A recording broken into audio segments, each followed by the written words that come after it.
मेरा नाम सोयन है।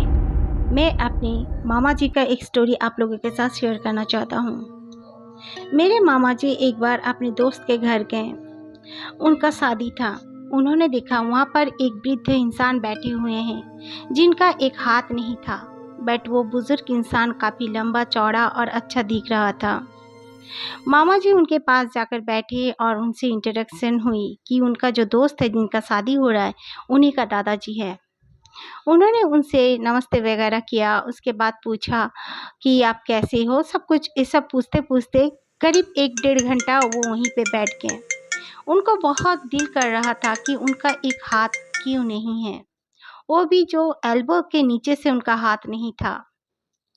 वो पे पूछ ही बैठे, "अच्छा दादाजी, आपका ये हाथ क्या हुआ था या पैदाइशी है?" तो दादाजी मेरे मामा की ओर देखे और दुखी भाव से कहा, "नहीं, मेरा ये हाथ मेरे वजह से ही नहीं है, मैं ही कसूरवार हूँ।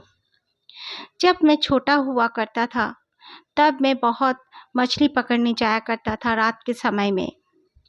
मेरे दोस्त थे, करीब-करीब हम लोग 8 दोस्त हमेशा रात को बारिश के बाद हम लोग जाते थे मछली पकड़ने और खूब मछलियाँ पकड़ के लाते थे।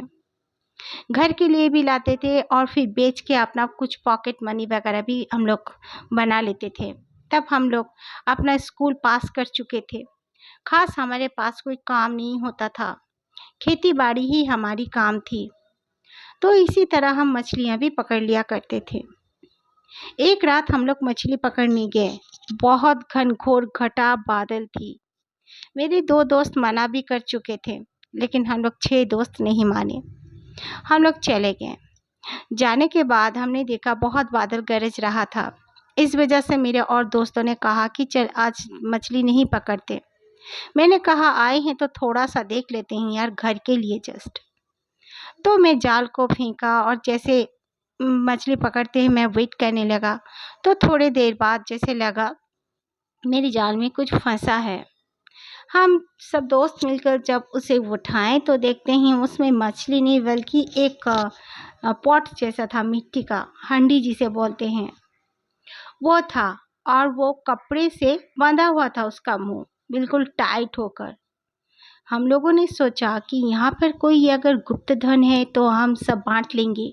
हम सबकी अच्छी खासी पैसे हो जाएँगे। ये सोचकर हमने वो हांडी को अपने नाव में रखा और उसका मुँह खोलने लगे। तब मेरा एक दोस्त ने मुझे टोका भी कि यार ये सब मत खोल। मैं सुना हूँ कुछ काला जादू वगैरह करके भी सब कोई नदी में, पोखर में फेंक देते हैं, पानी के नीचे छोड़ दे। लेकिन मैं और मेरे और बाकी दोस्त माने नहीं। हम लोगों ने उसे खोल दिया।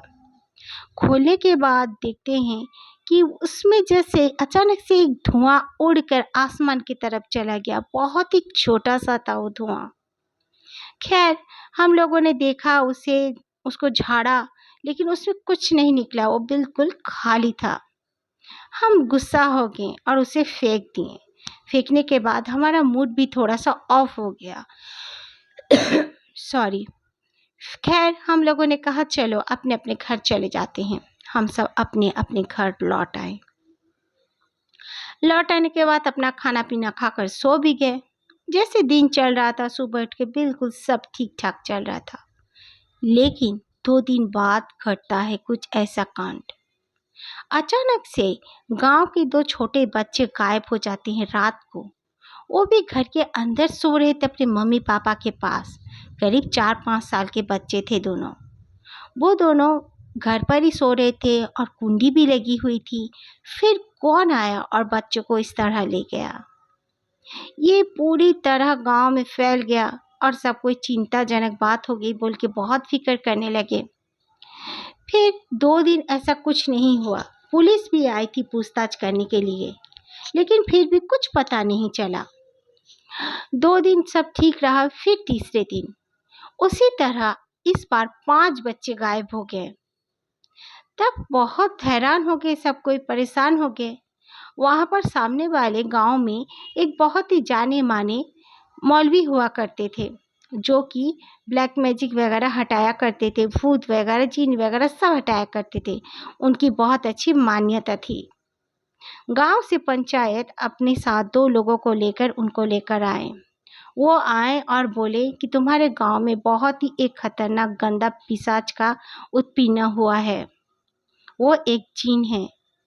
मैं तुम लोग के यहाँ पर मेरे रहने का व्यवस्था कर दो। मैं रहूँगा, कुछ मैं रिचुअल करूँगा और उसे मैं पकड़ लूँगा। ये कहकर वो एक मिट्टी का घर में रह जाते हैं, झोपड़ी टाइप का होता है।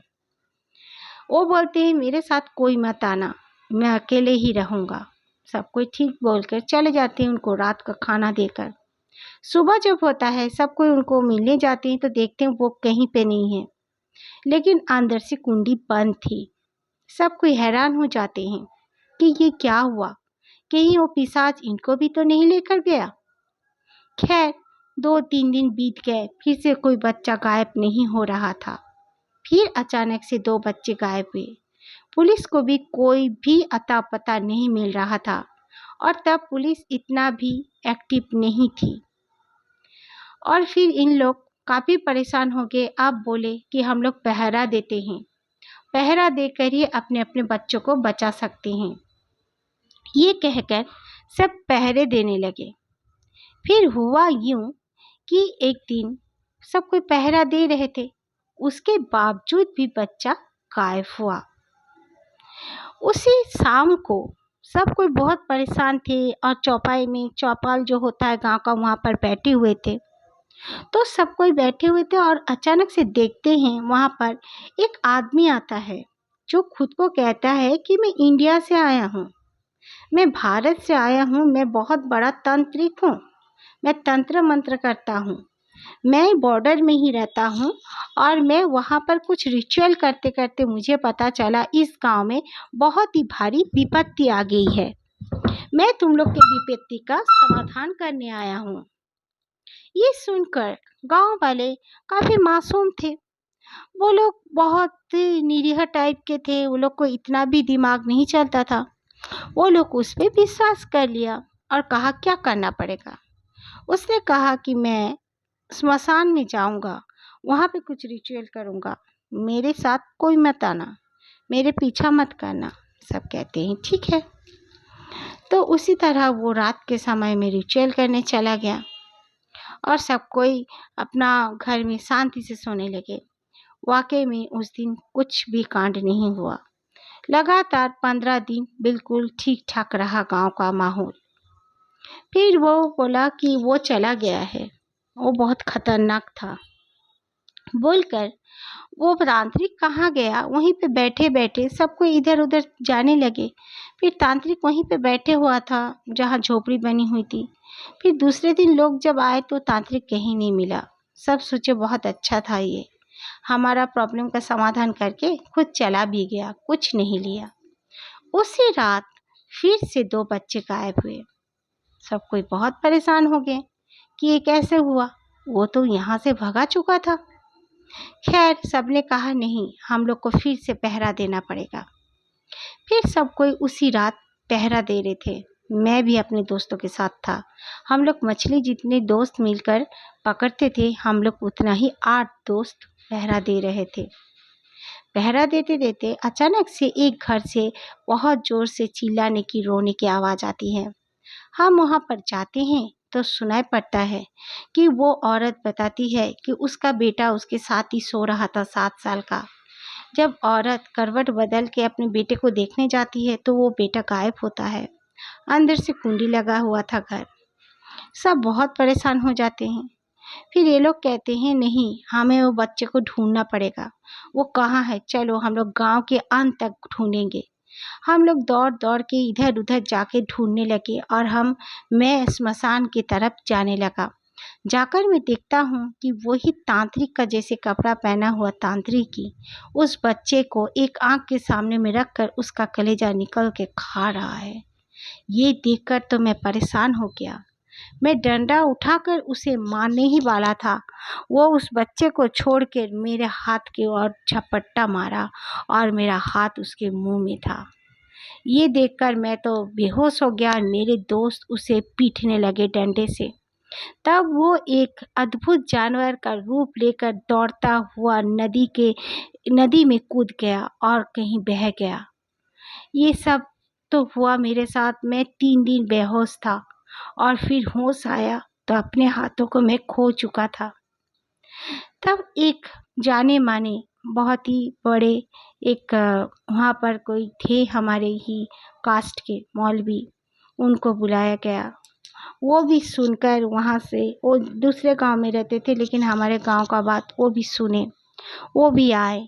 उनको जब सबने पूछा कि क्या हुआ, क्यों ऐसे हुआ, तो उन्होंने बताया कि ये एक पिशाच था, एक जीन था, बदजीन था। एक तांत्रिक के इशारों पे ये नाचता था और तांत्रिक से इसने डील किया था कि वो बच्चों का कलेजा खाएगा और तांत्रिक का सारा काम करेगा। लेकिन एक दिन ये जीन तांत्रिक से धोखाधड़ी करने लगा। तांत्रिक को और इसे अच्छा नहीं लगा। तब उसने कुछ रिचुअल करके उस पॉट में उसे बंद करके पोखर में फेंक दिया था, जिससे कि तुम लोगों ने खोलकर बहुत ही गलती कर दी।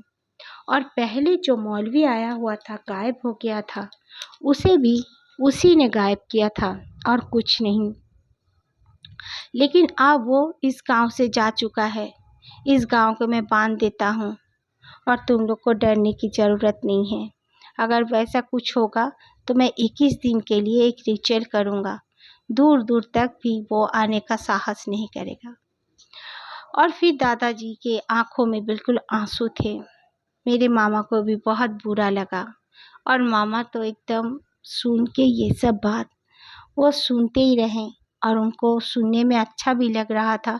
लेकिन उनके हाथ की वजह से, और इस तरह भी होता है जो अंदर बच्चे सो रहे हैं वो गायब हो जाते थे, ये सब सुन के मामा तो बहुत घबरा गए। शादी हुई और तुरंत मामा वहाँ से निकल पड़े। आज भी मामा वो कहानियाँ बोलते हैं किसी को तो मामा का भी गूज़ बम्प हो जाता है। Thank you friends. अगर आप लोगों को मेरी स्टोरी, चैनल की स्टोरी से अच्छी लगे तो लाइक से सब्सक्राइब जरूर से जरूर करना। Thank you very much.